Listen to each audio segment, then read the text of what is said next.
Orxon, one of Ratchet & Clank's most infamous planets. The signature toxic waste level design, its multiple choice pathways, and sheer difficulty make it distinct from other planets. Within Orxon lies a mystery, an unsolved puzzle that Ratchet & Clank speedrunners and glitch hunters have been trying to solve for over 7 years, ever since it was first theorized. Today, we're going to dive into this game's most elusive challenge, an enigma that remains unsolved to this day. With everything the community has managed to find so far, only a single piece of the puzzle remains unsolved. This is the story of beating Orxon as Clank, better known as Pokeskip.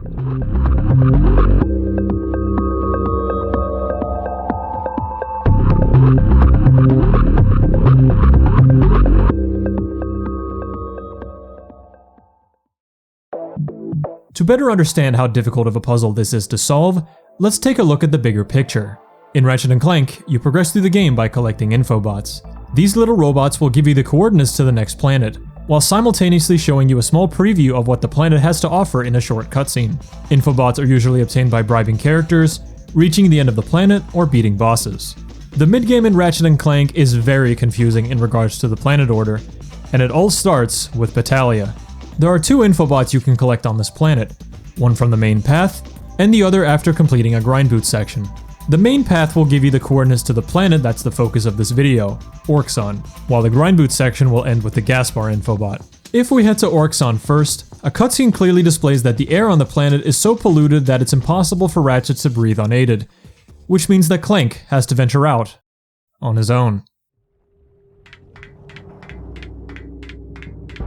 In context of the speedrun, you've been playing as only Ratchet up until this point. As Clank, we're now stripped of Ratchet's acrobatic moveset and weaponry. With fewer options at our disposal, enemies become harder, puzzles longer, and as a result, this Clank section can take upwards of 6 minutes, even for a speedrunner with experience. If you've played this game casually, you'll probably remember the notorious length this planet beholds. The end of the Clank section will give you the infobot to Poketaru, another new planet. If we head straight for Poketaru and escort the resort's owner, aka the guy, to his destination, we're met with a jet fighter we can't operate without the pilot's helmet. The helmet is located on Gaspar, and finding it is the only objective on the planet.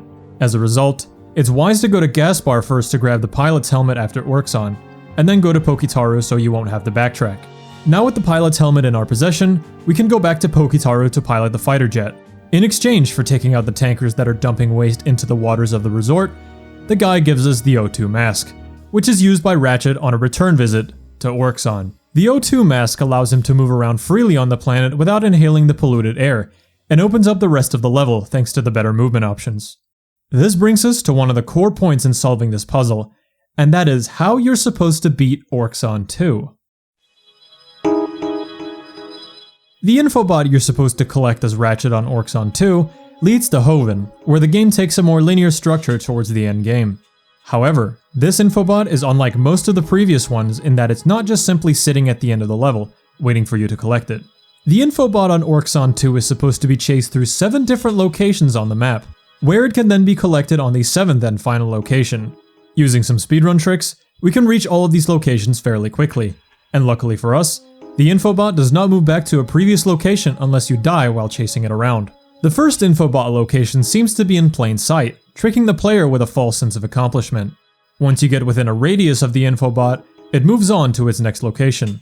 The second location is the most out of the way, all the way up on an isolated platform. The last 5 locations are fairly straightforward to reach, with the fastest route to each one roughly following the game's intended path.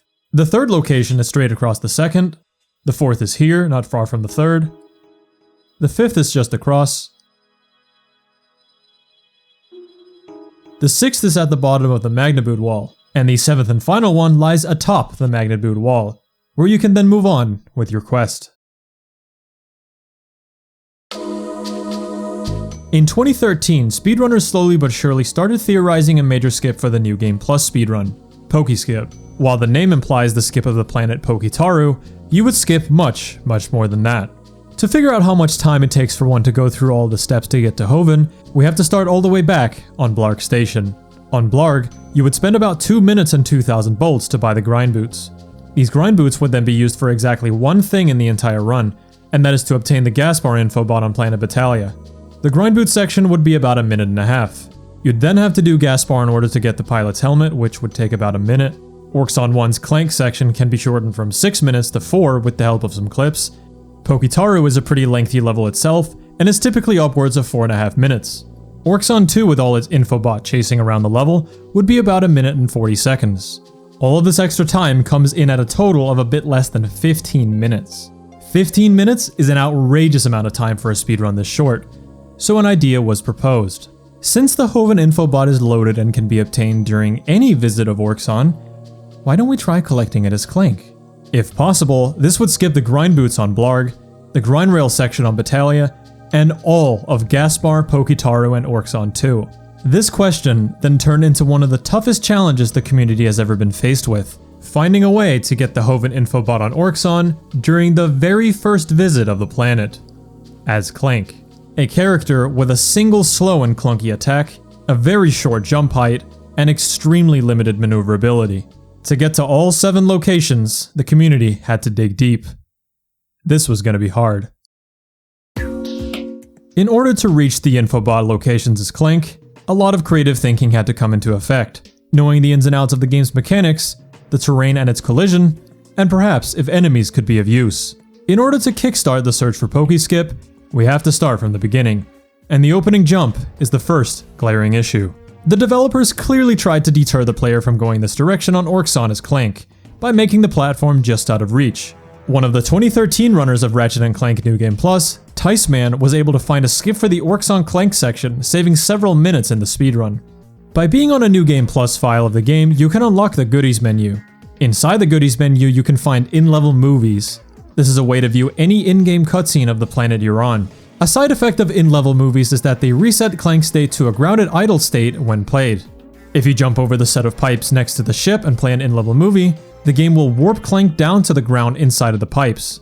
You can then punch in a certain spot, and you'll get a big proxy jump conveniently right up to the Pokitaru infobot. The discovery of proxies in Ratchet & Clank would catch the interest among speedrunners, and soon enough, we would start to see proxies be helpful in the quest for Pokeskip. Leaping into the following year of 2014, runner Cypress would upload a video on the first day of the year, titled Ratchet & Clank Orxon Clank Escape. The video showcases that once you're up at the infobot area, you can jump along the rail where the Pokitaru infobot was, glide, and barely get a ledge grab onto the first platform.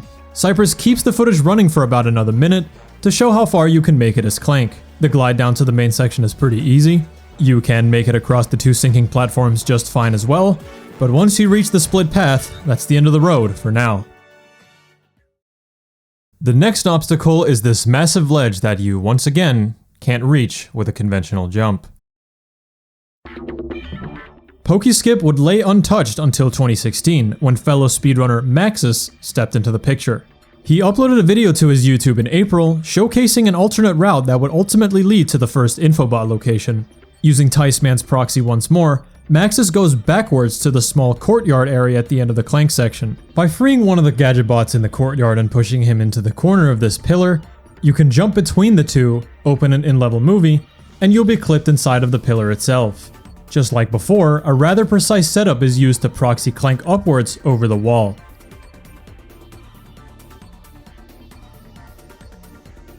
Another in-level movie clip is used on this tree further down into the level to make it down to the gray platform.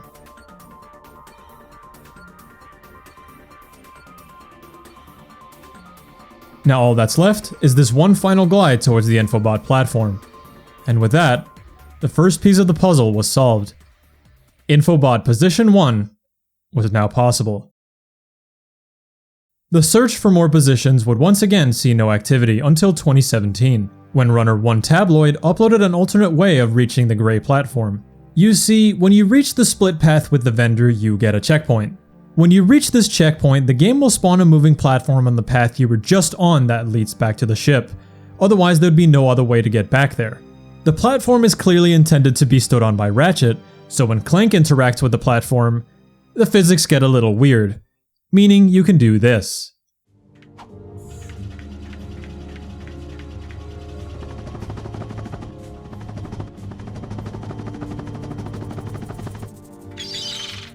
If you don't stop running on the platform, you'll slide off with some speed. So Tab gets on the platform as it's descending to the lower part of the level, stops running, and glides into the top of a tower to get a strange looking speed boost to make it all the way over to the gray platform. Tab said he found this trick on accident the first time around. He wasn't recording when it happened, so it took him a handful of attempts to recreate the trick using save states. This trick remains one of the hardest in the game's history. But is it useful? Well, it essentially accomplishes the same thing from the route Maxis found a year prior, but it's much faster. Faster, eh? Have you even thought about the possibility that Pokeskip could be slower? It's been 4 years, and the game has gone from looking like this to this. Grind boost skip is now a thing, the PS3 version saves multiple minutes, and the movement is a different beast entirely. The goal before was to see if beating Orxon as only Clank was possible in under 15 minutes. If it was, you'd save time. But as the game has only gotten faster, those 15 minutes are now more than cut in half. Having only 6 to 8 minutes to beat Orxon as Clank now seemed completely unrealistic. So the runners had a choice: throw in the towel and give up, or solve the puzzle anyway, knowing it'll be slower. For a while, it seemed like throwing in the towel was the choice, but some people still wanted to see Pokeskip become a reality. In early 2018, the biggest discovery yet for Pokeskip would be unearthed. Runner Cinna uploaded a video showcasing a method of gaining nearly twice as much height with Clank on the PS3 version of the game. By pausing on the first frame possible after jumping with Clank, you can stay cancel yourself by playing an in-level movie. The momentum gained in the first frame of Clank's jump is very significant, so by canceling the rest of the animation, Clank sort of floats upwards. This was named Big Clank Jump, and was a huge discovery, not only for convenience sake, but because it actually allowed more progress to be made on Pokeskip.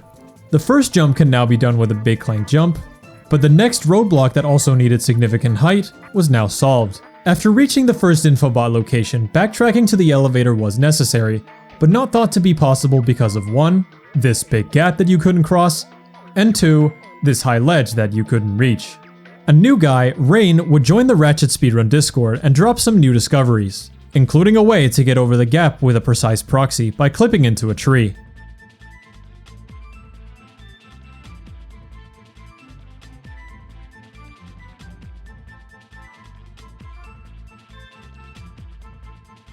Luckily, an easier method was found by onetabloid.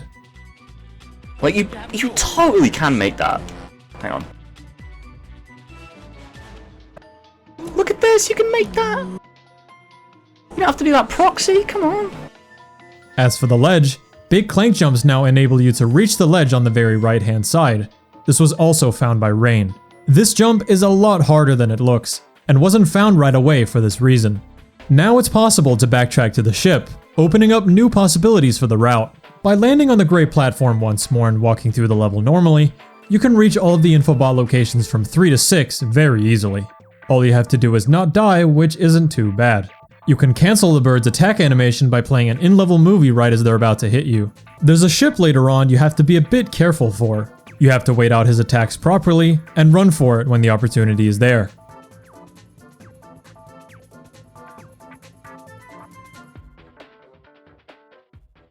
With position 6 being reached, scaling the monstrous Magnitude wall is all that is needed for position 7.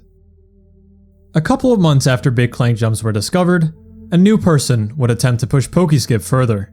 However, this was somebody who didn't even run Ratchet & Clank. Somebody that vanished after dropping this one video.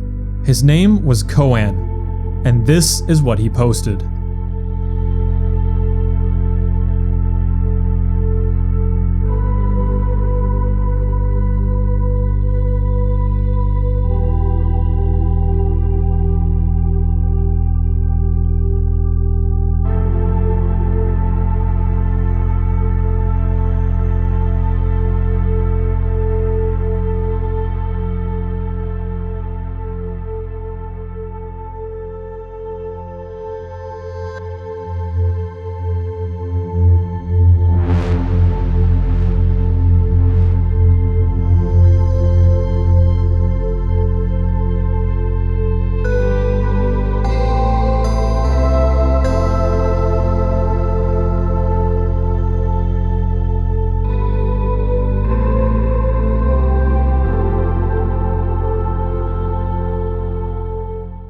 According to Koan, he spent 12 straight hours trying to get this proxy to work a single time. But it was proven possible, and that's what matters. To this day, this remains Koan's only video on his YouTube channel. A bit of a mystery man. Koan, if you're watching this, we thank you for your contribution. Okay, let's discuss the elephant in the room. Position 2. As you can probably tell by the title of this video, Pokeskip still remains unsolved, and this is the only missing piece. All of the other 6 locations have been reached through community strat hunting, optimizing, and collaboration. But this is the one thing left stopping us. Even though the skip would ultimately be slower, it's been a dream that's been rooted into the minds of every Ratchet & Clank speedrunner. Just to say that it's been done and that it's possible would be huge. It was a dream back then, and it remains a dream now. But how far we've come is impressive to say the least. Many theories have been put on the table in hopes of finding a way to the second infobot, but with our current knowledge, it's just not possible. The first theory, provided by Clippy and Isaki, is that you could somehow make your way all the way to the top of this part of the level, perhaps with a proxy or something similar. From here, you can big Clank Jump your way to the magnet rail, then big Clank Jump again to make it to the second infobot. Unfortunately, getting the height required to reach the rooftop has yet to be achieved. Another slightly more obscure way would be to fiddle more with the elevator boost onetabloid found. Perhaps some kind of ludicrous amount of speed could be achieved, launching you over to the second infobot platform, which is off in the distance. But seeing as Tab barely made it onto the gray platform in his clip, it's unlikely something like this will happen.